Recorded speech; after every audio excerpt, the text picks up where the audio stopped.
అందరికీ నమస్కారం. నాయకుడు అంటే ఎలా ఉండాలి అంటే ఇప్పుడు ఆంధ్రప్రదేశ్లో ప్రతి ఒక్కరి వేలు ఒకరి వైపు చూపిస్తుంది. అతని పేరు నారా లోకేష్. స్వర్గీయ శ్రీ నందమూరి తారక రామారావు మనవడిగా, ప్రస్తుత ముఖ్యమంత్రి నారా చంద్రబాబు నాయుడు గారి ఏకైక తనయుడిగా, స్టాన్ఫోర్డ్ యూనివర్సిటీలో MBA గ్రాడ్యుయేట్గా, వరల్డ్ బ్యాంక్ ఎక్స్ ఎంప్లాయీగా, అంతేకాకుండా గతంలో ఆల్రెడీ IT శాఖ మంత్రిగా, పంచాయతీ శాఖ మంత్రిగా పనిచేసినటువంటి నారా లోకేష్ గారు 2019లో తెలుగుదేశం పార్టీ ఓడిపోయిన తర్వాత తనని తాను ఒక లీడర్గా పరిచయం చేసుకోవడానికి అచంచలమైనటువంటి నిరంతరం కృషి చేసి తెలుగుదేశం పార్టీ క్యాడర్ మొత్తాన్ని ఏకగ్రీవంగా తనని ఆమోదించే విధంగా ఆయన కష్టపడినటువంటి తీరు ప్రతి ఒక్కరికి ఆదర్శంగా ఉంటుంది. ముఖ్యంగా రాజకీయ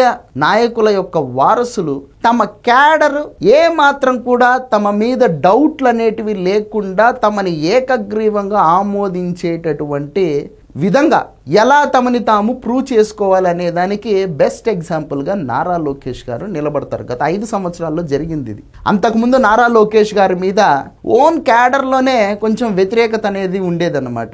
అయితే ప్రతిపక్షాలు ప్రొజెక్ట్ చేసినటువంటి విధానం కావచ్చు, ప్రతిపక్షాలు ఈ వ్యక్తిని టార్గెట్ చేసి మరి ప్రజల ముందు ఇతను చేతగానివాడు అని చెప్పేసి పదే పదే టార్గెట్ చేయడం కావచ్చు, రీజన్స్ ఏదైనా కావచ్చు. కాకపోతే 2019కి ముందు ఒక లెక్క, 2019 నుంచి 24 మధ్యలో ఇంకొక లెక్క నారా లోకేష్ విషయానికి వస్తే. కానీ ఇది పొలిటికల్గా జరిగింది.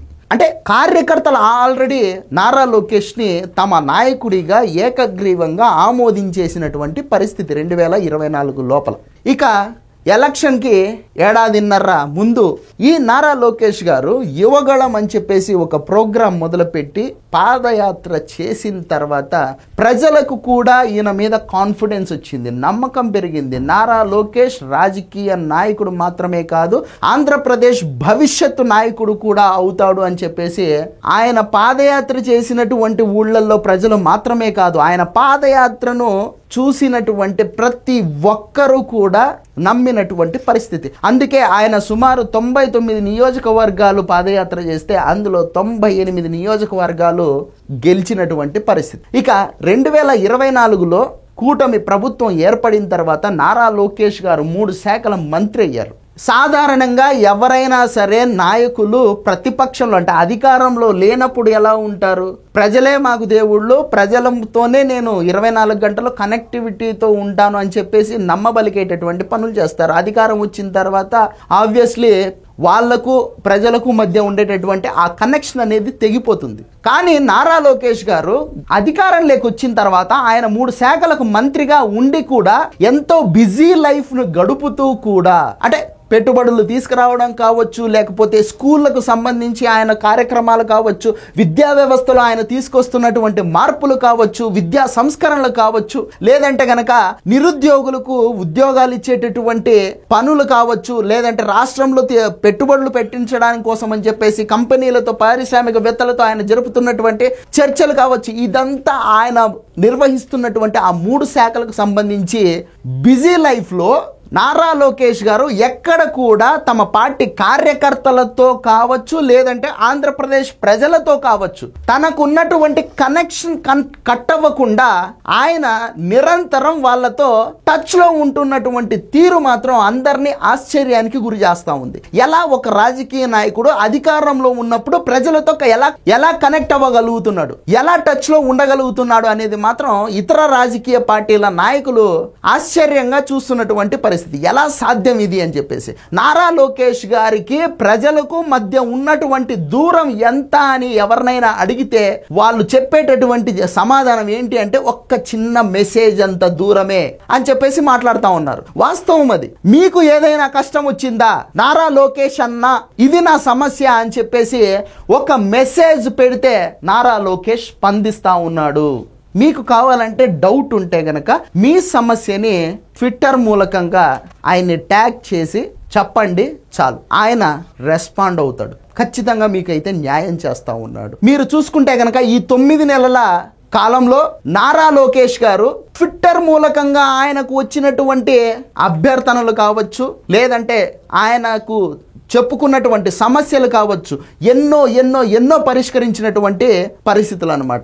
ఏ కువైట్లోనో, దుబాయ్లోనో, ఖతార్లోనో, ఈ గల్ఫ్ కంట్రీస్లో ఇబ్బందులు పడుతూ, అవస్థలు పడుతూ, కష్టాలు పడుతూ వాళ్ళ సమస్యల్ని వీడియో రూపంలో రికార్డు చేసి నారా లోకేష్ గారికి ట్యాగ్ చేస్తే ఎంతో మంది ఈ గల్ఫ్ బాధితులని ఇండియాకి పర్సనల్గా ఆయన రప్పించినటువంటి పరిస్థితి ఇదంతా మనందరికి కూడా తెలుసు. తాజాగా ఏం జరిగిందంటే నారా లోకేష్ గారికి ఒక చిన్న మెసేజ్ వచ్చింది. ఆ మెసేజ్ ఏంటి అనేది ఇక్కడ మనం చదువుదాం.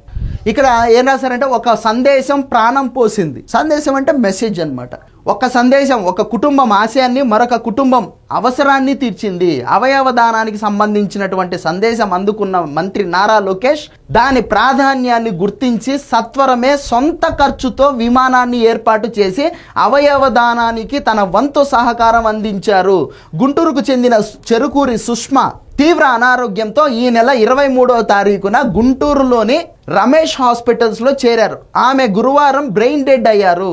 జీవోత్సవంలా మారిన సుష్మ గారి మరణాన్ని సజీవం చేయడానికి ఆవిడ కుటుంబ సభ్యులు నిర్ణయించుకోవడం జరిగింది. అంటే ఈ చెరుకూరి సుష్మ గారు బ్రెయిన్ డెడ్ తో మరణించారన్నమాట. ఆవిడ మరణించినా సరే ఆవిడ బతికి ఉండేలాగా ఆవిడ కుటుంబ సభ్యులు ఆలోచించడం జరిగింది. అంటే అవయవాల దానానికి వాళ్ళు ఒప్పుకున్నారన్నమాట. ఆమె అవయవాలను దానం చేస్తామని చెప్పేసి ఆవిడ భర్త చెప్పడం జరిగింది. తర్వాత రమేష్ హాస్పిటల్స్కి చెప్పారు వాళ్ళు. ఆ రమేష్ హాస్పిటల్స్ వాళ్ళు ఈ అవయవాలను తరలించి వేరే వాళ్లకు ప్రాణదానం చేయడానికి మాకు సహాయం చేయండి అని చెప్పేసి నారా లోకేష్ గారికి మెసేజ్ పెట్టడం జరిగింది. ఈ మెసేజ్ రమేష్ హాస్పిటల్స్ వాళ్ళు నారా లోకేష్ గారికి పంపించినటువంటి కేవలం 12 నిమిషాల్లోనే స్పందించినటువంటి మంత్రి నారా లోకేష్ గారు ఆయన సొంత ఖర్చుతో ఒక విమానాన్ని ఏర్పాటు చేసి ఈ చెరుకూరి సుష్మ గారి గుండెను తరలించడం జరిగింది. ఆ గుండెను తీసుకువెళ్ళి తెనాలికి చెందినటువంటి 53 సంవత్సరాల వ్యక్తి, ఆయన గుండె జబ్బుతో బాధపడతా ఉన్నారు. ఈ చెరుకూరి సుష్మ గారి గుండెని ఆ వ్యక్తికి అమర్చడం జరిగింది. సో ఇక్కడ మీరు గనక ఇక్కడ చూసుకుంటే వీళ్ళు ఈ చెరుకూరి సుష్మ గారి గుండెని తరలిస్తూ ఉన్నారన్నమాట. సో ఇక్కడ మేమంతా చెప్పేది ఏంటంటే, నాయకుడు అనేవాడు ప్రజలకు కష్టం వస్తే స్పందించేటటువంటి పరిస్థితిలో ఉండాలి. ఎవరైతే ప్రజలకు కష్టం వచ్చినప్పుడు నేనున్నాను, భయపడొద్దు అని నమ్మకాన్ని, ధైర్యాన్ని ఇస్తాడో అతనే నాయకుడు. నాయకుడు ఎప్పుడు మనతో కనెక్టింగ్లో ఉండాలన్నమాట. సో నారా లోకేష్ గారు అదే ప్రూవ్ చేస్తూ ఉన్నారు. నాకు నా ప్రజలకు మధ్య దూరం లేదు.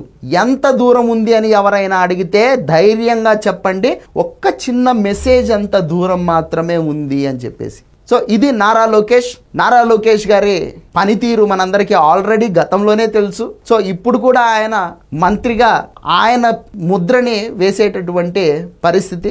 అంతేకాకుండా నాకు హ్యుమానిటీ ఉంది, హ్యుమానిటీ కోణంలో కూడా ఆలోచిస్తాను, స్పందిస్తాను అని చెప్పేసి ఆయన నిరూపించుకుంటా ఉండేటటువంటి పరిస్థితి. ఇదంతా చూసిన తర్వాత ఆంధ్రప్రదేశ్ ప్రజలైతే మాత్రం ఒక్కటైతే గట్టిగా నమ్ముతా ఉన్నారు. చంద్రబాబు నాయుడు గారి గురించి పక్కన పెడితే నారా లోకేష్ గారు మాత్రం డెఫినెట్గా ఒకానొక రోజు ఆంధ్రప్రదేశ్ని నడిపించేటటువంటి నికార్సైన నిజమైనటువంటి నాయకుడిగా నిలబడతాడు అని చెప్పేసి నమ్ముతా ఉన్నారు. ఇది వీడియో. ఈ వీడియో నచ్చితే లైక్ చేయండి, సబ్స్క్రైబ్ చేయండి, షేర్ చేయడం మాత్రం మర్చిపోద్దు. Thank you.